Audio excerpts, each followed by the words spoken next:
Hey everybody, this is the Sliders Review. I'm here today to talk to you about how Wonder Woman 84 missed the mark drastically. It is a shame that this movie turned out the way it did. And it's not even a shame, it's embarrassing. Like, it is really embarrassing, especially how Gal Gadot's Wonder Woman has been well received, how the first Wonder Woman movie was well received, how Patty Jenkins was well received, but something just happened in this movie that just broke that mold in a very bad way. And it's like, what went wrong? How did it go wrong? It's a result that people have lost faith in Patty Jenkins. And they've lost faith in her bad to where now it's looking like her Star Wars movie, it's not gonna happen probably. It's been erased from the schedule all completely. It's not been pushed back or nothing like that. It's just gone. And some people's all like, oh, people shouldn't do this to her because she only had one bad movie and she shouldn't be punished. But you know what? That's kind of true to a certain degree. Like, directors shouldn't be punished forever, and I hate when they are. But I do feel they need to go to director's jail. If it was good enough for Joel Schumacher, who made Batman Forever and Batman and Robin, it should be good for anybody else. That man was there for the rest of his life until he passed away, sadly. And Hollywood did not trust him with no more big name movies. He made small, tiny stuff, but nothing major. And, if it was good enough for him, it's good enough for Patty. And that's my opinion. And so, when it comes to that of Patty Jenkins, I lost faith in her a little bit when she made that one TV show I reviewed a long time ago. And I can't remember the name of the show because it was just a mini series, but it was one of the first videos I put out. And as I'm talking, I'm looking at the name for it now, because when I told you about that, I told you how I felt like she basically ripped off that of Hannibal, the TV series. Because she didn't rip it off completely, it wasn't scene from scene or just or nothing like that. But what it was, it's there were certain things that happened in Hannibal, the TV series, and I Am the Night. That's it. Back in 2019. Okay, I'm looking at it now. She has not done much of anything since that Wonder Woman movie. That Wonder Woman movie was the second one was the last thing she did. But anyway, I Am the Night, which was based off of a true life story of a woman who was white but lied to into thinking she was biracial. And she had she had a grandfather who might be her father. Nobody knows yet. And her grandfather was linked to a series of murders back in the day. And stuff like that. And it was based off a true story. It was a pretty good show, but I was annoyed how Patty Jenkins basically ripped off certain elements of the Hannibal TV series. It's because she was trying to make it more edgy and stuff like that. And I just thought to myself, why you have to rip from that? Nothing has to do with anything like that in this TV series based off a true life story. So why do that and everything? So right then and there, I started to not trust her and stuff, because I was just kind of if you're gonna rip from this, then why are you gonna do that? You apparently need help and everything. And so she needed help with her show, so she ripped from that. Not only that, I was highly annoyed that she added Chris Pine to the TV show. And her and Chris Pine, they worked together on both the Wonder Woman movies. And I was like, I don't mind if he's in the show. That's not the thing. But he's a made up character in the show. And not only that, but he steals the entire show and everything. And it's kind of like, and it's like every scene he was in, he literally just stole the spotlight from the main actress. And the main actress could have needed the spotlight because she barely does things herself.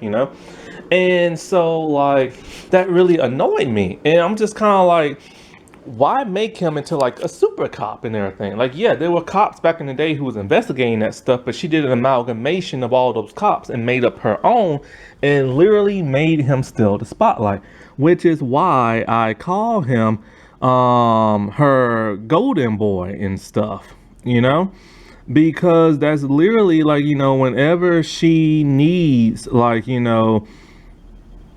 that big strong male lead, she goes and she gets him, and it's like so annoying and everything.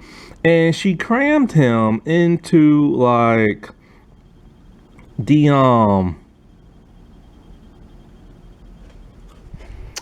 Wonder Woman 84 movie, which he had no business being in because his story arc was over with. Like, he was done. He did a great job in the first one. It's done, it's over, and she just added him in this movie. And she added him in there when he just came out of nowhere, and it's just like, why? If they wanted to give Wonder Woman a new love interest, which she kind of doesn't want, because she just wants to be single now, and she's been single for like over like however long World War One was. It's like, then that's what they should have done and everything. Or if they wanted to give her a love interest, she had one in the comics who, I think his name is Trevor Barnes, I think his name is. He's like this black dude. That would have been perfect for the 80s setting because blacks and whites were starting to get along more and mingle more and stuff. But then she went right back to the well and brought back, like, Chris Pine and everything. And so when it comes to this movie and her missing the mark, a lot of things in this movie just happen for the sake of just happening. And it made it very confusing with the movie. She had two villains in the movie, which didn't need two villains. Everybody wanted to see Cheetah, plain and simple as that. It's one of Wonder Woman's best known villains. But she added Maxwell Lloyd. And a lot of people don't really know who he is. Some do, some don't. He's been in live action and TV shows before. Smallville, Supergirl. But nobody's never really gravitated towards him in like live action TV. But people love Cheetah. She has a great look. And if you're gonna go with the whole like, God thing in the first movie, like Wonder Woman trying to defeat an Olympian god, then the second movie, it makes sense for her to go at fight like a human and stuff, one that she can like match her strength and stuff. And then in the third movie, why not do something Justice League did, bring in an Amazon that tries to kill all mankind with a virus, and she has to stop her. That would have been perfect for the third movie. But so far there's no plans for a third movie. It's still in pre-production. A script has not even been written. And Patty Jenkins is actually trying to make an HBO Max Amazon show that takes place between the first and second Wonder Woman movie. So therefore, Gal Gadot Wonder Woman is not going to be in it. Who in the world is going to want to watch an Amazon show with no Wonder Woman in it? And no Amazons they really recognize other than like her mom and her aunt. And that's like literally it and stuff. Nobody's going to want to see that. They want to see an Amazon that they know and stuff from either the comics or just Wonder Woman. And so, like, if this would have been back in the Hercules Xena days and they made an Amazon show, people would have been cool for that. But then they actually tried, but they did it in a really stupid way that set back way before Hercules was even born. So nobody knew that was a backdoor pilot in Xena. It was that supposed to be called Amazon High, and it was just like, nah.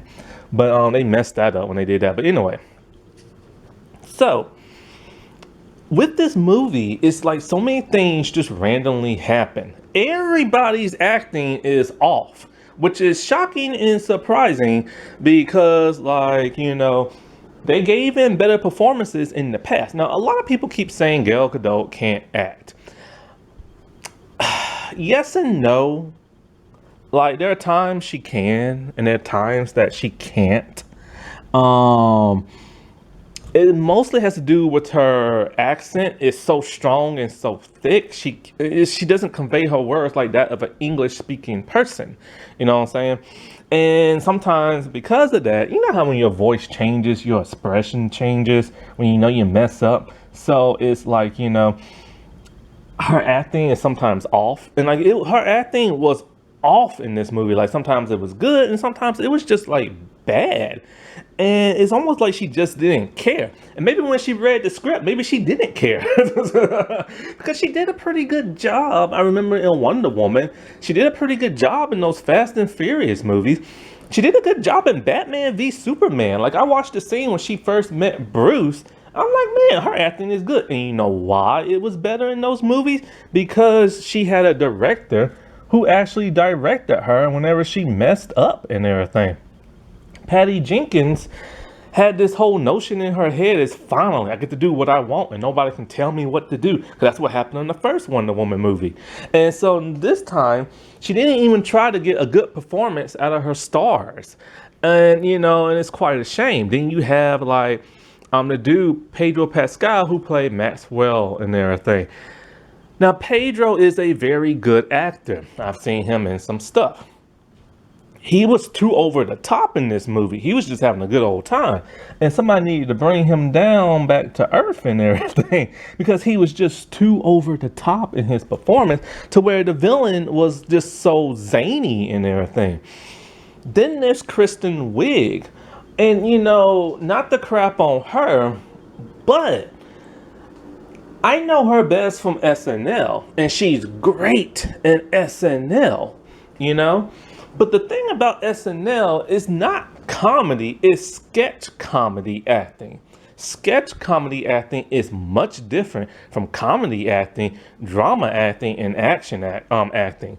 And so I've never seen her in no other movie other than that. I mean, I've seen clips, but I just was kind of, you know what I'm saying? Like in her some comedy movies. I don't remember her in Ghostbusters, even though I did see it. But it's like a lot of folks who leave SNL don't really make it that hugely in other stuff because they're not used to that level of acting. They're used to improvisation and looking at the camera and stuff. That's why her facial expressions never really moved in this. She wasn't doing comedy and, she had to do like serious acting. Now, when she did the comedy version, like in this movie, like when she was just like the dopey person, and she was good in that because she was doing comedy. But it's hard to transfer your acting ability from comedy to drama, and she just couldn't do it. And it was really weighed down by her stiff performance in this. Not only mention, she didn't turn into Cheetah until the very end.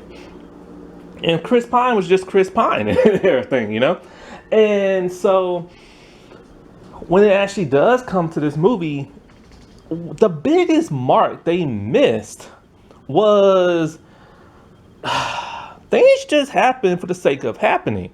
The director really needed to, somebody needed to pull her back down to earth, yank on that cord and be like, look, dude, calm your behind down. There doesn't need to be a 10-minute training sequence that does nothing for the rest of the movie. It was cool to watch, but it had nothing to do with the movie. It had to do with cheating, but that's about it. And then not only that, but things should not have happened just for the sake of happening. That's plot armor. Plot armor is the worst thing you can do to add to anything. And so, like, Maxwell Lloyd's big plan in this whole movie, because we knew he was poor and everything. Not really poor. We knew he was a struggling businessman. We saw that when we saw his office, but that's about it. We later learned what happened to him when he was a kid and how everybody picked on him. That should have been shown first to build him up as a character, instead of just going in there as him as a struggling dude. And then not only that, but his big grandiose scheme was to grant people's wishes and make them happy. Really, the villain just wants to make everybody happy. Well, then technically he's not a villain and everything. But when it comes to the wishes, it started killing him because he became the stone. But it's kind of like, why was it killing him when he kept granting so many wishes? That's never been explained, like, at all and stuff. Not to mention, they never explain how wishes worked in this thing for the whole MacGuffin thing to work. And it's kind of like, well, do you get one, do you get two, and all this other stuff. And then he said he put in a fail-safe in the wishes. Well, how exactly? You know what I'm saying? And so that's what the whole renouncing the wish thing came from. And then so it's like every time somebody wished for something, it was always something bad. It's like the whole world made of evil people. Like not one person made a good wish. And then when the boy, his son, made a good wish, it didn't happen. He wished for his father and his father never showed up. So that didn't make no sense. Then at some point, Cheetah got like two wishes. She wished to have like, to be seen like, to be like Diana and everything, right? But she didn't say Diana who. So it could have been any Diana, you know what I'm saying? And then of course she started stealing the powers of that of Wonder Woman. And so it made our hero flawed, which is a good thing, but it didn't really amount to much because she still had her powers and abilities and stuff. And then she asked to be an apex like predator, but she didn't say what kind. Now she probably said, off screen what kind of animal she wanted to be, but why did she want to be a cheetah? Like it's never explained why she wanted to be a cheetah other than liking Diana cheetah print shoes. And so they just messed the whole Barbara Minerva thing up big time. Cause we never knew why she liked cheetah. Now in the comics and animated series, it's more tragic. She's a struggling like scientist. She experimented on herself, and in the Justice League cartoon. And so she turned herself into a cheetah. I don't know how it is in the comics, but I'm pretty sure it's more tragic than this. Now we get to see people berate her. Pretty much it's the typical modern day, all men are evil and they all harass her. They don't pay attention to her. They talk crap about her. And they just constantly like whistle at her and harass her. And then when she started becoming like, this is so weird. She wanted to be seen the way Diana is. So when she started looking hotter and everything, she started getting noticed by men and men started whistling at her, but she didn't like that. So it's kind of like, well, what exactly do you want? You didn't want to be noticed, but now you are noticed and now you don't like it. And so it didn't really make no sense and everything. I'm not really I'm not sure what they were trying to like tell and everything. And so like, and at some point in time, Wonder Woman made like a wish, but I don't know exactly when. And then Trevor showed up. That was her wish. And then he took the body of another man. And yes, Wonder Woman sexually assaulted a man in the movie and everything. And Patty Jenkins is totally okay with that. People have gotten on to her about that, and she defended it. How do you defend something like that? Like she literally defended sexual assault because it's Wonder Woman doing the assaulting and everything. Because like it's not Trevor, like he came back in the spirit form inside a man, but everybody sees that man. And it didn't make no sense for her to do that. And then not only that, because she didn't want to date nobody. She just given up, just don't want to date.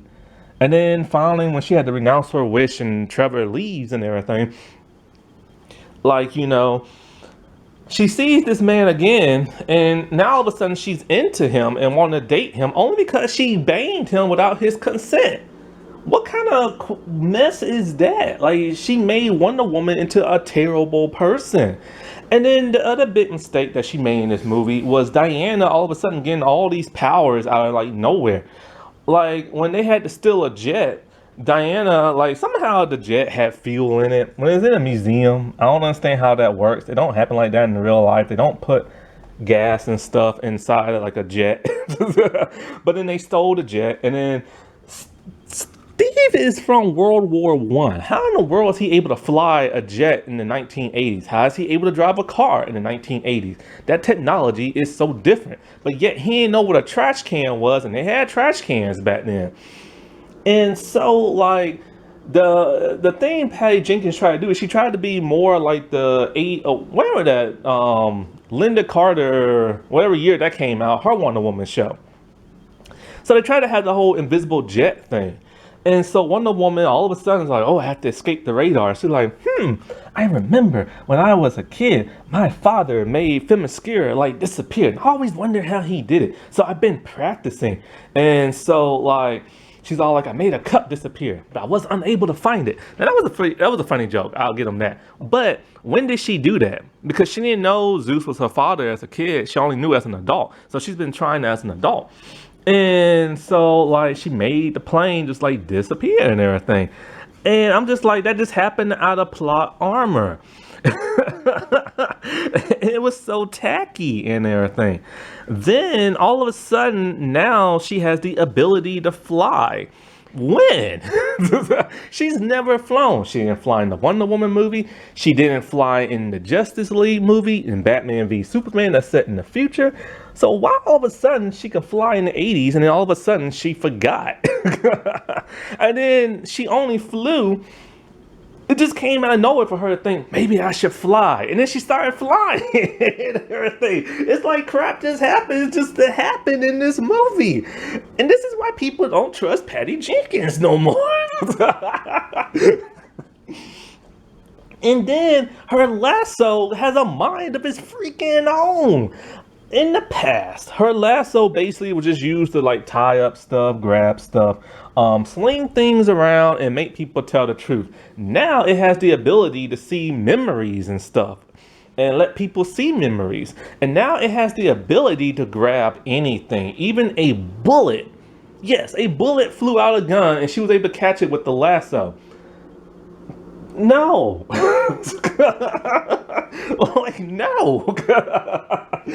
And then the most outrageous thing ever, she's able to use her lasso to grab on to the clouds in the sky and hop up as far as she needs to learn how to fly. And when it's lightning outside, her lasso can grab onto lightning bolts.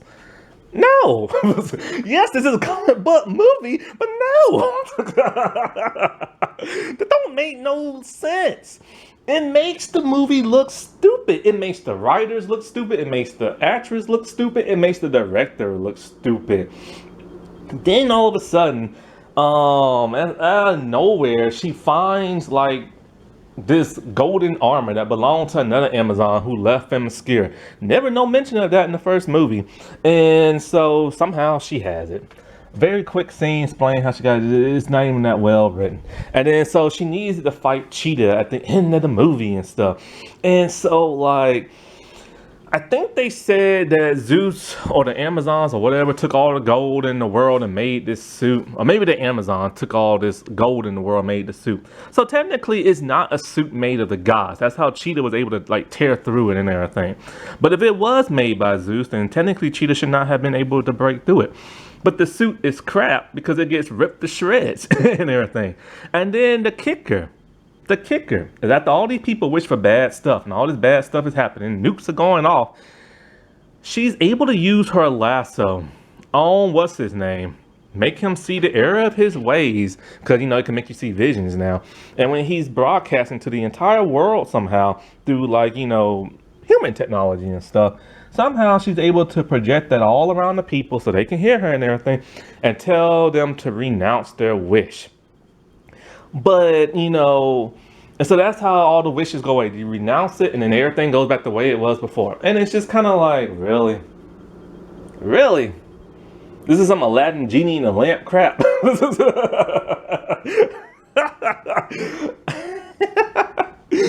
And everybody renounces their freaking everybody. And that don't make no sense. Everybody feels sorry now because they like asked for such terrible stuff. So the lady that the dude wished for dead, is she dead?